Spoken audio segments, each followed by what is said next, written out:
राधे राधे दोस्तों, जय श्री केदार। सबसे पहले ये देखो दोस्तों,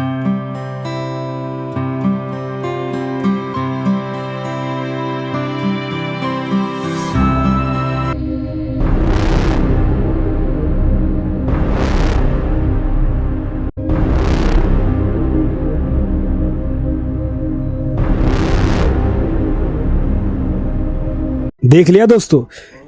मैं ये नहीं कह रहा दोस्तों ये कूड़ा आपने फैलाया, ना ही किसी पे आरोप लगाया जा रहा है। हमें पता है दोस्तों, लोगों को जानकारी नहीं होती कि हमें क्या करना चाहिए ऐसी धार्मिक जगहों पर। तो दोस्तों आज बात करेंगे हमारा धर्म क्या है, समाज के प्रति हमारी क्या कर्तव्य है। अगर कूड़ा हम ही फैलाते हैं तो साफ भी हमें ही करना पड़ेगा, बिल्कुल वैसे ही जैसे हम घर में करते हैं। और एक और बात, पहाड़ों पर कूड़ा फैलाना सही नहीं है। अगर ये पहाड़ी गंदे हो जाए तो फिर अच्छी हवा खाने के लिए हम कहाँ जाएंगे। तो चलिए बात करते हैं और करना क्या है, इसके बारे में क्या सोल्यूशन है, इन सब के बारे में बात करेंगे। ठीक है, लेकिन सबसे पहले मौसम की अपडेट लेते हैं कि आज का मौसम कैसा है केदार घाटी का। दोस्तों कल से मौसम पूरी तरह खुल चुका है। जैसे कि आपको मैंने कल की वीडियो में दिखाया था, पूरी धूप केदार घाटी की तरफ चारों तरफ छाई हुई थी दोस्तों। धूप ही धूप थी, बादल हल्के हल्के छटे हुए थे, लेकिन शाम तक थोड़े से बादल आ गए थे। लेकिन कल शाम तक जो बादल छाए हुए थे, आज सुबह से मौसम पूरी तरह से खुल चुका है। धूप सोने की तरह पहाड़ों पर चमक रही है दोस्तों। केदारनाथ मंदिर प्रांगण पूरी तरह से नीले आसमान के नीचे बहुत ही मनमोहक लग रहा है दोस्तों। तापमान की बात करें तो आज सुबह मंदिर परिसर में तापमान करीब 8 से 10 डिग्री के आसपास रहा। दोपहर होते होते धूप निकलने से हल्की गर्माहट महसूस हो रही है। मौसम विभाग की तरफ से आज कोई अलर्ट जारी नहीं किया गया है, यानी आज का दिन दर्शन के लिहाज से बहुत अनुकूल माना जा रहा है दोस्तों। ट्रैक की बात करें, गौरीकुंड से केदारनाथ तक का पूरा रास्ता आज साफ और सुरक्षित है। कहीं भी फिसलन या पत्थर गिरने की कोई घटना अभी तक रिपोर्ट नहीं हुई है। श्रद्धालु आराम से पैदल यात्रा कर पा रहे हैं और घोड़े, खच्चर व पालकी सेवाएं भी सुचारू रूप से चल रही है। भीड़ की बात करें तो आज सच में राहत भरी खबर है दोस्तों। न ट्रैक पर ज्यादा भीड़ है, न मंदिर प्रांगण में। दर्शन लाइन में इंतजार का समय बहुत ही कम हो गया दोस्तों, 15 से 20 मिनट। आज स्पर्श दर्शन भी बड़ी शांति और सस्ता से हो रहे हैं, जो पिछले कुछ दिनों से भीड़ भाड़ के बाद एक सुकून भरी बात है। तो अगर आप केदारनाथ आने की योजना बना रहे हैं दोस्तों, तो मौसम और भीड़ दोनों के लिहाज से आज का दिन काफी अच्छा नजर आ रहा है। और फिर भी दोस्तों मानसून का समय है, तो अपने साथ रेनकोट, गर्म कपड़े जरूर रखें, क्योंकि पहाड़ों का मौसम कब बदल जाए कोई नहीं कह सकता। अब चलते हैं आगे दोस्तों मेन टॉपिक पर। आज मैं आपको एक ऐसा मौका दे रहा हूं जिससे आप सीधे बाबा केदारनाथ की सेवा में अपना नाम लिखवा सकते हैं। सुनने में छोटी सी बात लगी है दोस्तों, सिर्फ 2 किलो प्लास्टिक कूड़ा, लेकिन दोस्तों ये 2 किलो हजारों टन में बदल सकता है। कैसे, पूरी बात बताता हूँ, आखिर तक बने रहिएगा। इसके बारे में बहुत कम लोग बात करते हैं। आज एक बहुत खास विषय पर बात करेंगे, केदारनाथ धाम की स्वच्छता सेवा। दोस्तों पिछले कुछ सालों से जिस तेजी से यात्रियों की संख्या बढ़ी है, उतनी ही तेजी से एक समस्या भी बढ़ी है, प्लास्टिक कूड़ा। पानी की बोतलें, चिप्स के पैकेट, पॉलिथीन, ये सब चीजें ऊपर तो आसानी से पहुंच जाती हैं यात्रियों के साथ, हल्के फुल्के, लेकिन नीचे वापस लाना किसी के लिए प्राथमिकता नहीं होती।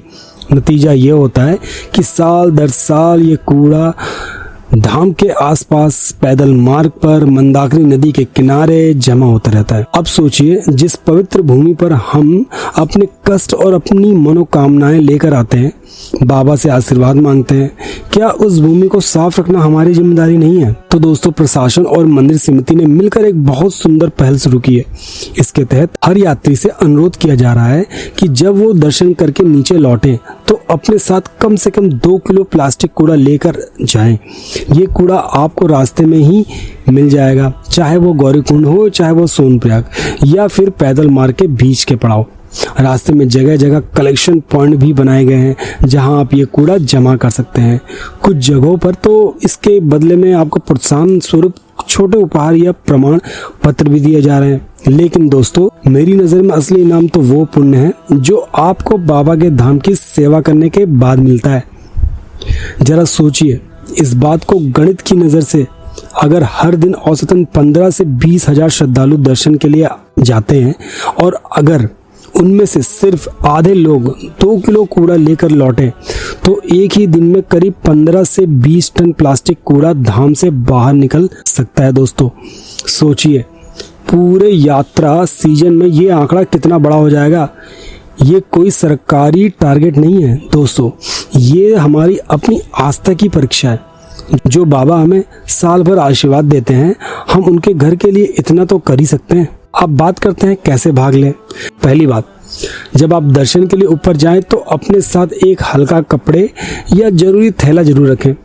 दूसरी बात, लौटते वक्त रास्ते में जो भी प्लास्टिक कूड़ा दिखे, बोतल, रैपर, पॉलिथीन, उससे उठाकर अपने थैले में रख लें। ध्यान रहे अपनी सुरक्षा का भी ख्याल रखें, फिसलन वाली जगहों पर रुककर कूड़ा ना उठाएं।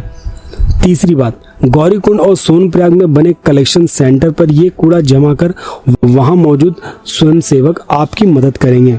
चौथी बात, अपने परिवार के बच्चों को भी इसमें शामिल करें। उन्हें सिखाएं कि सेवा सिर्फ पूजा पाठ से नहीं बल्कि ऐसे छोटे छोटे कामों से भी होती है। दोस्तों ये भी बताना चाहूंगा कि पूरे अभियान में एसडीआरएफ की टीमें, स्थानीय प्रशासन, तमाम स्वयंसेवी संस्थाएं दिन रात मेहनत कर रही हैं। पैदल मार्ग की नियमित सफाई हो या मंदाकिनी नदी के किनारे से कूड़ा हटाना हो, ये लोग बिना थके अपना काम कर रहे हैं। हमारा सहयोग उनके लिए एक बहुत बड़ा सहारा बनेगा। दोस्तों हमारे शास्त्रों में कहा गया है कि तीर्थ स्थान की सेवा स्वयं भगवान की सेवा के समान है। जब आप बाबा केदार के धाम से एक बोतल भी उठाकर ले आते हैं ना, तो वो सफाई का काम नहीं, वो एक सेवा है, एक पुण्य का कर्म है। प्रेमानंद महाराज भी अक्सर कहते हैं कि सच्ची भक्ति है वो जो निस्वार्थ भाव से बिना दिखावे के की जाए। ये सेवा भी बिल्कुल वैसी ही है, निस्वार्थ, बिना किसी अपेक्षा के। तो दोस्तों मेरी आपसे विनम्र प्रार्थना है, जब भी आप केदारनाथ धाम के दर्शन के लिए आए, इस पुण्य कार्य में जरूर शामिल हो। 2 किलो कूड़ा उठाना कोई मुश्किल काम नहीं है, लेकिन इसका असर बहुत बड़ा होगा। अपने साथ जाने वाले साथियों को भी इसके बारे में बताएं, उन्हें प्रेरित करें। और हाँ, अगर आप ये सेवा करें तो इसकी फोटो जरूर लें, हमें कमेंट सेक्शन में शेयर करें। मैं चाहता हूँ कि हमारा चैनल परिवार इस मुहिम का हिस्सा बने और दूसरों के लिए प्रेरणा बने। आने वाले दिनों में आपको बताऊंगा कि दोस्तों इस सफाई अभियान में हमें कितनी प्रगति मिली है, कितना कूड़ा इकट्ठा हुआ है। तो चैनल को सब्सक्राइब जरूर करें, बेल आइकन को दबा दें ताकि इस अपडेट को आप तक पहुंचा सको किसी भी हालत में। तो दोस्तों याद रखिए, बाबा केदार सिर्फ पत्थर की मूर्ति नहीं है, हमारी आस्था का केंद्र है। धाम को स्वच्छ बनाए रखना हम सबका एक साझा दायित्व है। अब चलिए इस यात्रा सीजन में हम सब मिलकर एक संकल्प लें, जितना लेकर जाएंगे उससे ज्यादा लेकर लौटेंगे। जय बाबा केदार, जय श्री केदार। तो मिलते हैं दोस्तों इसी तरह की इन्फॉर्मेटिव वीडियो के साथ अगली वीडियो में। तब तक के लिए राधे राधे, जय श्री केदार दोस्तों।